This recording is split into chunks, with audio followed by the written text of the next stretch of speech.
Oi, gente querida, tudo bem? Hoje nós vamos dar continuidade no estudo sobre as análises, né, as observações de Frederick Taylor, então, Administração Científica, disciplina TGA, tá? E a gente já viu nos slides anteriores, no início do estudo ali, que o Taylor teve um papel importantíssimo quando ele desenvolveu uma metodologia chamada Organização Racional do Trabalho, a ORT, tá? O que ele acreditava? Ele acreditava que se precisava, né, sanar os males dessas indústrias e ele denominou, então, a Organização Racional do Trabalho como uma ferramenta de direcionamento para que as indústrias, as empresas daquela época, né, que eram mais focadas em indústrias mesmo, tá, gente? Se tinha muita indústria, tá? Elas começassem a ter um processo de produtividade mais eficiente e eficaz e obtivessem, né, então, lucratividade de uma forma mais ampla, tá? De acordo com aquilo que é desejado dentro de qualquer empresa, independente da época que se cria uma, tá? Então, segundo o Taylor, uh, é antes uma evolução do que uma teoria, tendo como ingrediente 75% de análise, 25% de bom senso. O que ele queria dizer com isso, tá? Ele quer dizer que dentro de uma organização, principalmente lá no chão de fábrica, tá? Não só no chão de fábrica, tá? Lembrem que uma organização, ela é toda ela operacionalizada, tá? Então, nós executamos muito dentro de uma empresa. E o principal sempre é analisar muito, analisar, observar, sim, desenvolver as técnicas em cima de estudos e de pesquisas, mas a gente precisa ter bom senso também, tá? A gente precisa ter um cuidado muito amplo, por quê? Porque existe questão cultural, existe questão social, existe vários aspectos que vão influenciar dentro desse processo que sempre deve ser integrado ao trabalho, se objetivando maior eficiência, tá? Olha ali. Segundo Taylor, então, essa implantação requeriria, né, um período de 4 a 5 anos para um progresso efetivo. O que significa isso? Significa que toda implantação que nós vamos fazer dentro de uma empresa, ela não é rápida, tá, pessoal? Por mais que as pessoas queiram que ela seja extremamente rápida e seja efetiva, é aos poucos. Aos poucos, por quê? Porque exige mudanças. É o que está acontecendo com nós agora, né? Quantos colegas acabaram transferindo a disciplina, acabaram não se adaptando ao modelo remoto que nós estamos trabalhando por enquanto, porque é difícil o processo de adaptação e de readequação ou adequação, tá? Mas o que a gente precisa ter é persistência, tá? Então, significa que sempre vamos demorar de 4 a 5 anos, prof? Não, não, tá? Depende a cultura de novo, depende a gestão, a forma de gestão, os líderes, o tipo de trabalho que é exigido, as ferramentas que são implantadas, tá? Pode ser que demore meses, tá, gente? Isso é bem tranquilo, vai de acordo com cada organização. Ele verificou ainda que os operários eles aprendiam a executar as tarefas do trabalho por meio de observação dos colegas, principalmente os vizinhos ao lado. E isso a gente chama lá dentro da psicologia, tá? Como método de repetição. Dentro do processo da educação, nós também chamamos de método de visualização, repetição. Todos nós aprendemos por meio de visualização e repetição, tá? Então, a gente faz os treinamentos dos nossos colaboradores, dos nossos funcionários, mas geralmente as pessoas vão fixar esse aprendizado observando os colegas, tá? Naquela época, Taylor já detectou isso. Ele chegou, então, por meio desse estudo dele, à conclusão que deveriam ser os administradores e não os operários que deveriam fixar a melhor maneira de realizar um trabalho, o que ele chamou de the best way, tá? Isso é uma realidade.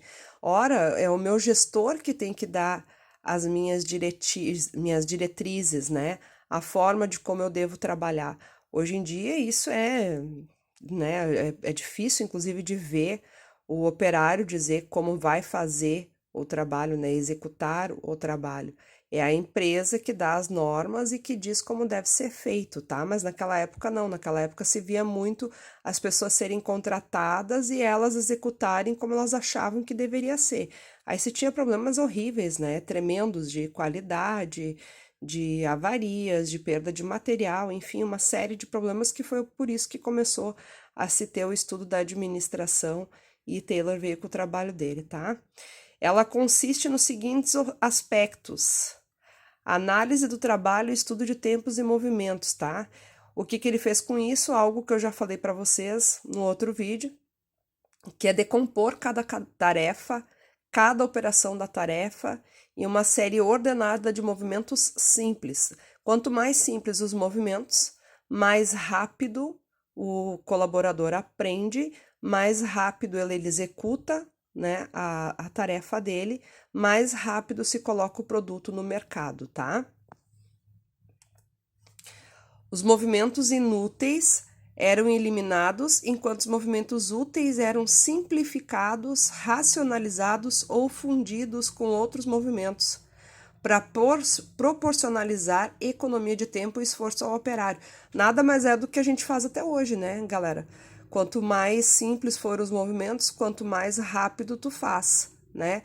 Se tu consegue integralizar um movimento no outro, tu faz a economia do teu tempo, tu gere melhor teu tempo, tu diminui o teu esforço, diminui, portanto, a tua fadiga, tem maior lucratividade para a empresa. Com isso, então, se padronizava o método de trabalho e o tempo destinado à execução. Essa análise apresentou as seguintes vantagens. Claro, quando tu padroniza um método, as pessoas se adequam nele, né, se inserem nele e começam a agir mais rápido também, tá? A agilidade fica mais fácil e a qualidade também, tá? As vantagens, os principais causadores da fadiga humana, porque ele estudou muito a fadiga, tá? E quando se está cansado, o que acontece? Se perde tempo, tem doenças, acidentes, capacidade de esforço reduz a produtividade, tudo que a gente já sabe. Cada operário, então, passou a ser especializado na execução das tarefas para se ajustar aos padrões das normas, tá? Então, por exemplo, se eu parafuso, eu só parafuso. Se eu monto uma peça do lado direito, eu vou montar só a peça do lado direito, o que a gente já faz hoje em dia, mas que antes não era assim, tá?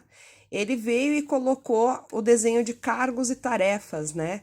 E onde ele dizia que toda tarefa e qualquer atividade por alguém, executada por alguém no seu trabalho, dentro da organização, ela tem que ser desenhada, tá? O cargo é o conjunto de tarefas executadas de maneira cíclica ou repetitiva. Cada cargo tem um ou mais ocupantes, pessoas que executam determinadas tarefas específicas. Então, por exemplo, se a gente imaginar como funciona o chão de fábrica de uma montadora de carros, né?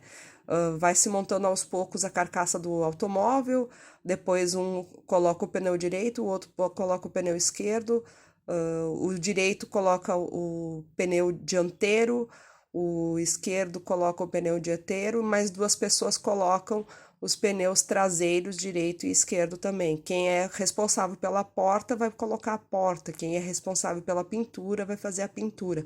É assim, é isso que eles quiseram colocar com essa denominação de cargo, tá?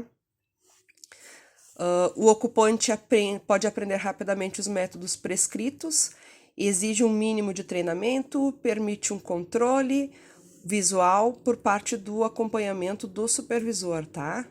Houve também um incentivo salarial, os prêmios e produção, e vem daí o conceito de homos econômicos, que é considerado como a pessoa influenciada por recompensas salariais, econômicas, materiais. Naquela época, o homem era visto só e somente só como uma pessoa que trazia a economia para a empresa.